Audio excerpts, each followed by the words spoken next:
The Secret Garden by Frances Hodgson Burnett. Chapter 14. A Young Rajah. The moor was hidden in mist when the morning came, and the rain had not stopped pouring down.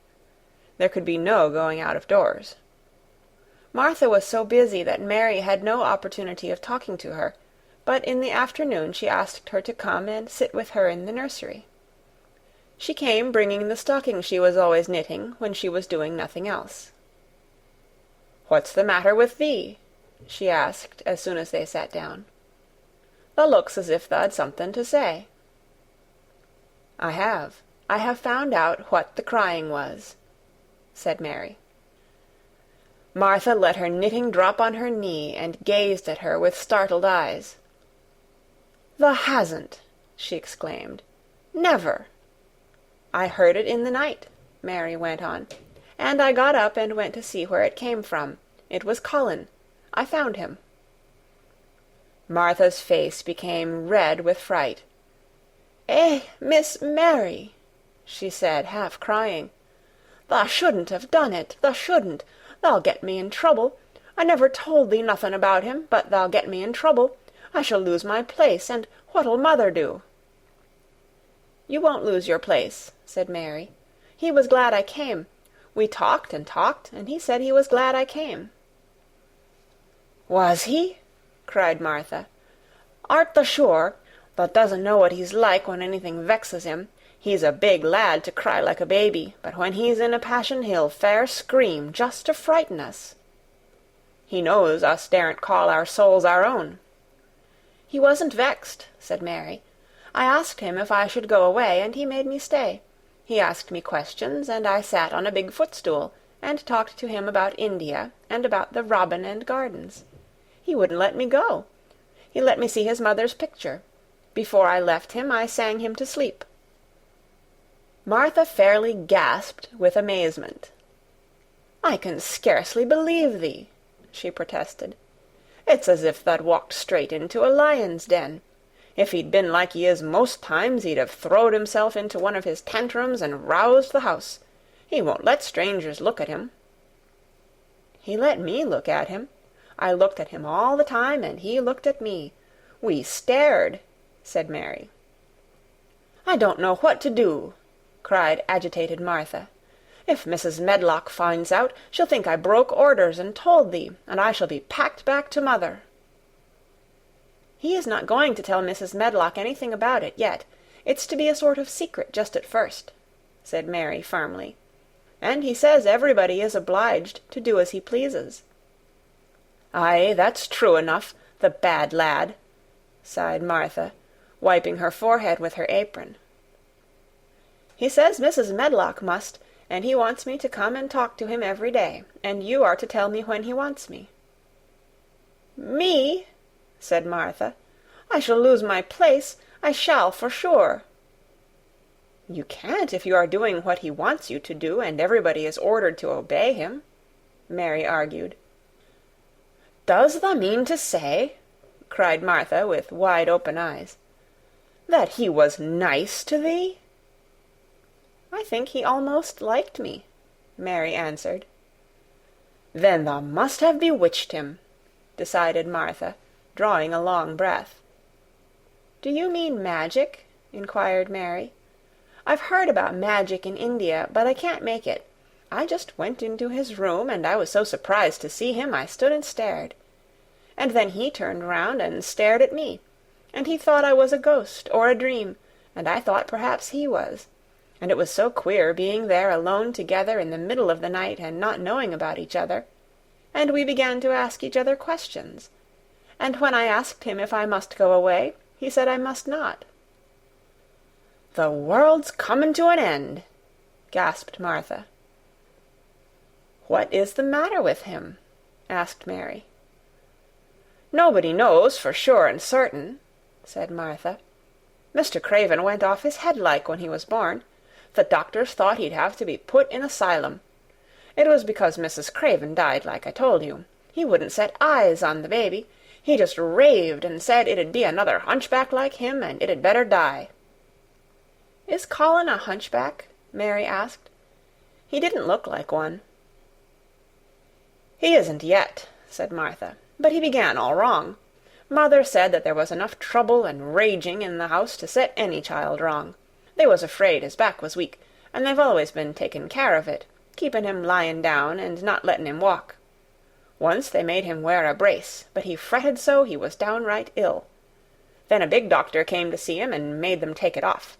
He talked to the other doctor quite rough, in a polite way. He said there'd been too much medicine and too much letting him have his own way. I think he's a very spoiled boy, said Mary. He's the worst young nowt as ever was, said Martha. I won't say as he hasn't been ill a good bit. He's had coughs and colds that's nearly killed him 2 or 3 times. Once he had rheumatic fever, and once he had typhoid. Mrs. Smedlock did get a fright then. He'd been out of his head, and she was talking to the nurse, thinking he didn't know nothing, and she said, "He'll die this time sure enough, and best thing for him and for everybody." And she looked at him, and there he was with his big eyes open, staring at her as sensible as she was herself. She didn't know what happened, but he just stared at her and says, "You give me some water and stop talking." "Do you think he will die?" asked Mary. "Mother says there's no reason why any child should live that gets no fresh air and doesn't do nothing but lie on his back and read picture books and take medicine. He's weak and hates the trouble of being taken out of doors, and he gets cold so easy he says it makes him ill." Mary sat and looked at the fire. "I wonder," she said slowly, "if it would not do him good to go out into a garden and watch things growing. It did me good." "One of the worst fits he ever had," said Martha, "was one time they took him out where the roses is by the fountain. He'd been reading in a paper about people getting something he called rose cold, and he began to sneeze and said he'd got it, and then a new gardener as didn't know the rules passed by and looked at him curious. He threw himself into a passion and said he'd looked at him because he was going to be a hunchback. He cried himself into a fever and was ill all night." "If he ever gets angry at me, I'll never go and see him again," said Mary. "He'll have thee if he wants thee," said Martha. "Thou may as well know that at the start." Very soon afterward a bell rang, and she rolled up her knitting. "I dare say the nurse wants me to stay with him a bit," she said. "I hope he's in a good temper." She was out of the room about 10 minutes, and then she came back with a puzzled expression. "Well, thou has bewitched him," she said. "He's up on his sofa with his picture books. He's told the nurse to stay away until 6 o'clock. I'm to wait in the next room. The minute she was gone, he called me to him and says, 'I want Mary Lennox to come and talk to me, and remember you're not to tell anyone. You better go as quick as you can.'" Mary was quite willing to go quickly. She did not want to see Colin as much as she wanted to see Dickon, but she wanted to see him very much. There was a bright fire on the hearth when she entered his room, and in the daylight she saw it was a very beautiful room indeed. There were rich colors in the rugs and hangings, and pictures and books on the walls which made it look glowing and comfortable even in spite of the grey sky and falling rain. Colin looked rather like a picture himself. He was wrapped in a velvet dressing-gown, and sat against a big brocaded cushion. He had a red spot on each cheek. "Come in," he said. "I've been thinking about you all morning." "I've been thinking about you, too," answered Mary. "You don't know how frightened Martha is. She says Mrs. Medlock will think she told me about you, and then she will be sent away." He frowned. "Go and tell her to come here," he said. "She is in the next room." Mary went and brought her back. Poor Martha was shaking in her shoes. Colin was still frowning. "Have you to do what I please, or have you not?" he demanded. "I have to do what you please, sir," Martha faltered, turning quite red. "Has Medlock to do what I please?"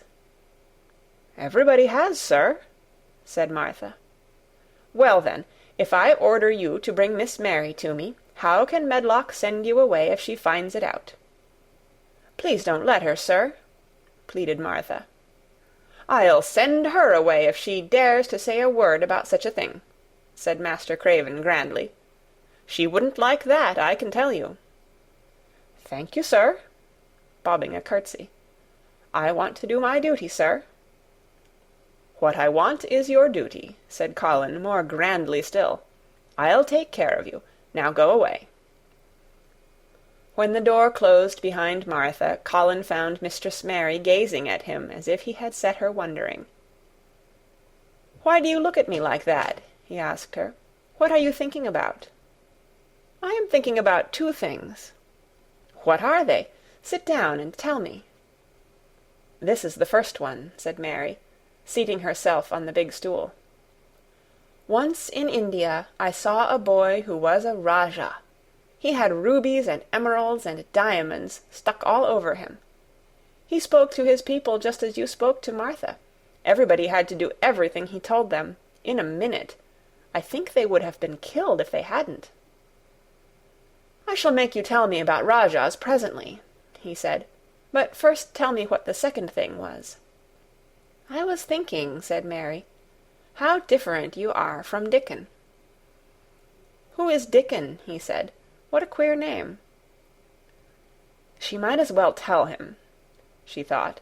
She could talk about Dickon without mentioning the secret garden. She had liked to hear Martha talk about him. Besides, she longed to talk about him.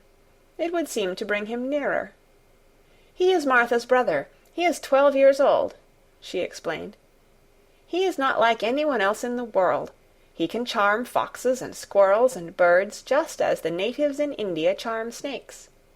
He plays a very soft tune on a pipe, and they come and listen." There were some big books on a table at his side, and he dragged one suddenly toward him.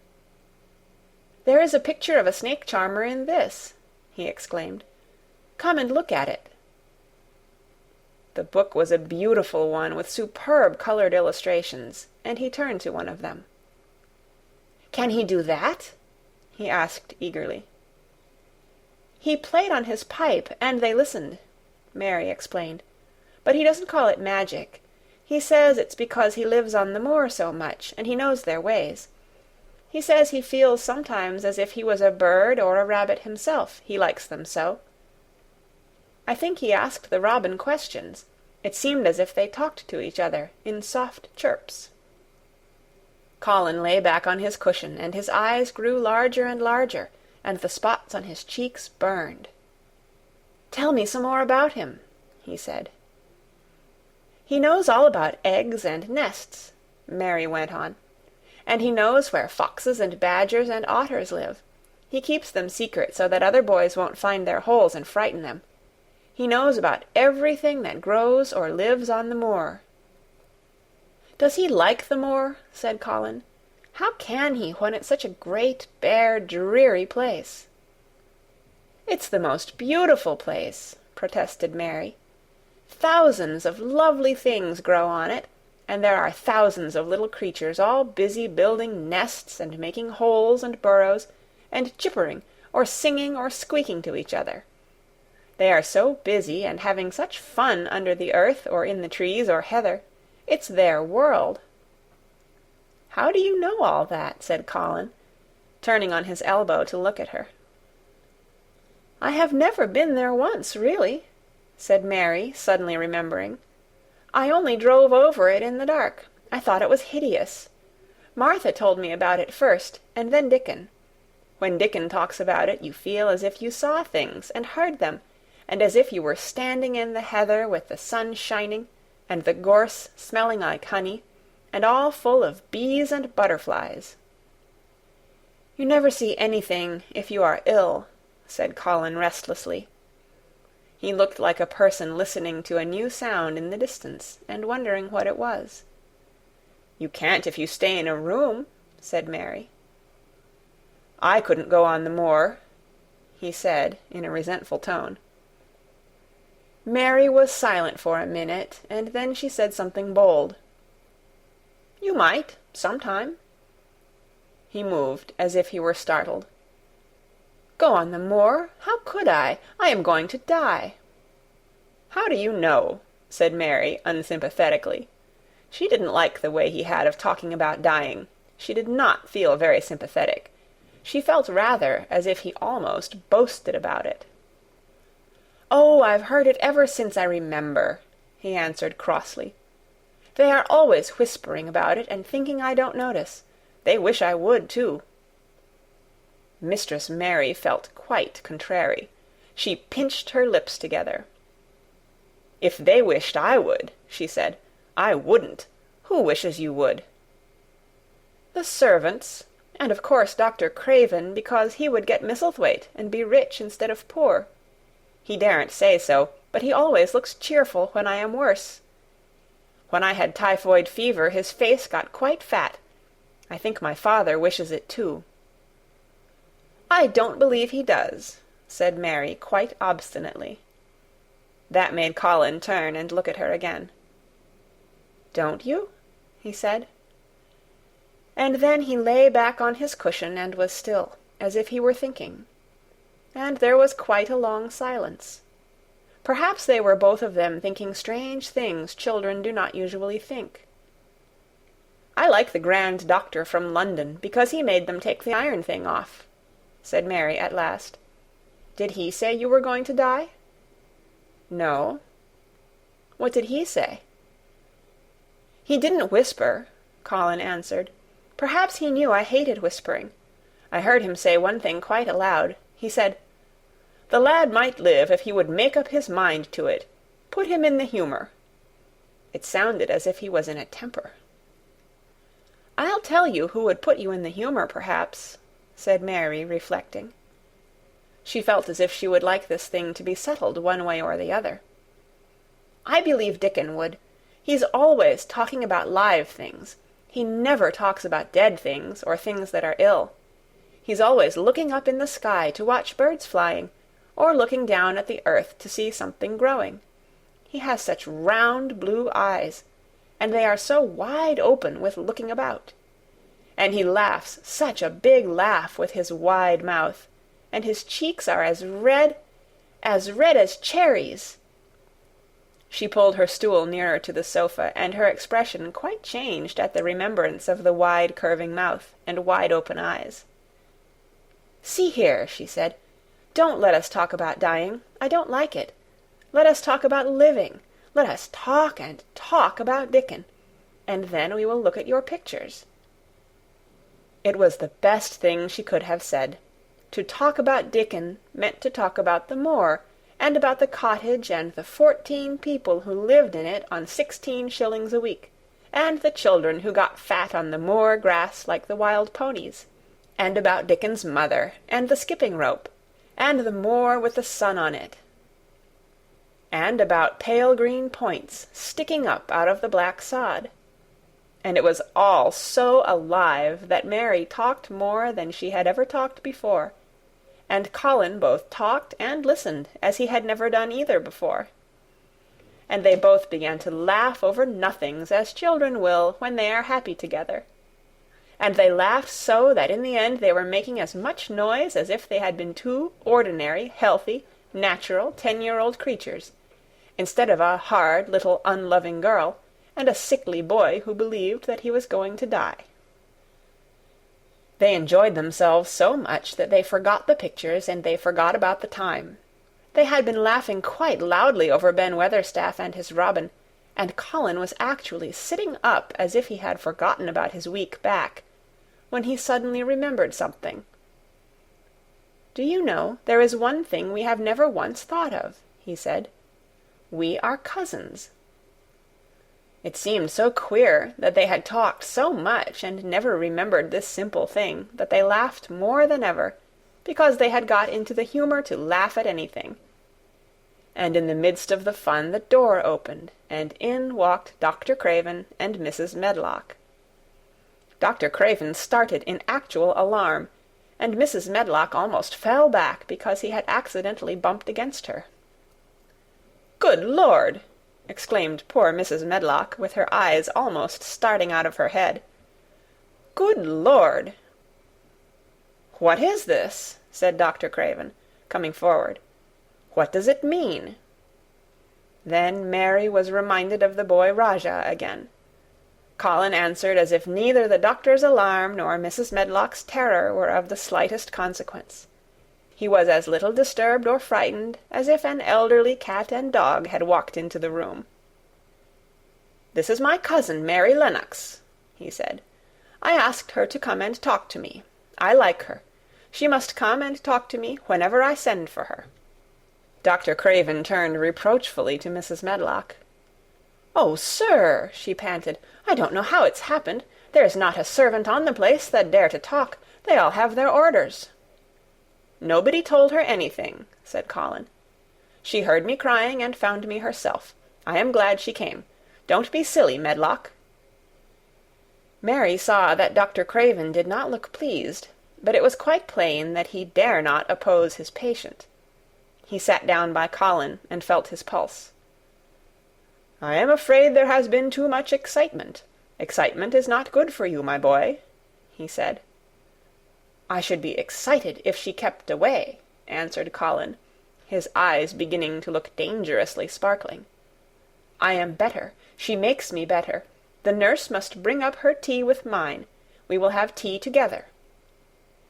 Mrs. Medlock and Dr. Craven looked at each other in a troubled way, but there was evidently nothing to be done. "He does look rather better, sir," ventured Mrs. Medlock. "But," thinking the matter over, "he looked better this morning before she came into the room." "She came into the room last night. She stayed with me a long time. She sang a Hindustani song to me, and it made me go to sleep," said Colin. "I was better when I wakened up. I wanted my breakfast. I want my tea now. Tell Nurse, Medlock."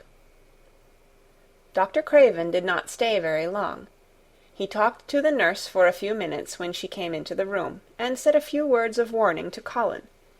He must not talk too much. He must not forget that he was ill. He must not forget that he was very easily tired. Mary thought that there seemed to be a number of uncomfortable things he was not to forget. Colin looked fretful, and kept his strange, black-lashed eyes fixed on Dr. Craven's face. "I want to forget it," he said at last. "She makes me forget it. That is why I want her." Dr. Craven did not look happy when he left the room. He gave a puzzled glance at the little girl sitting on the large stool. She had become a stiff, silent child again as soon as he entered, and he could not see what the attraction was. The boy actually did look brighter, however, and he sighed rather heavily as he went down the corridor. "They are always wanting me to eat things when I don't want to," said Colin, as the nurse brought in the tea and put it on the table by the sofa. "Now, if you'll eat, I will. Those muffins look so nice and hot. Tell me about Rajahs." End of chapter 14. Read by Kara Shallenberg on January 31st, 2006, in Oceanside, California.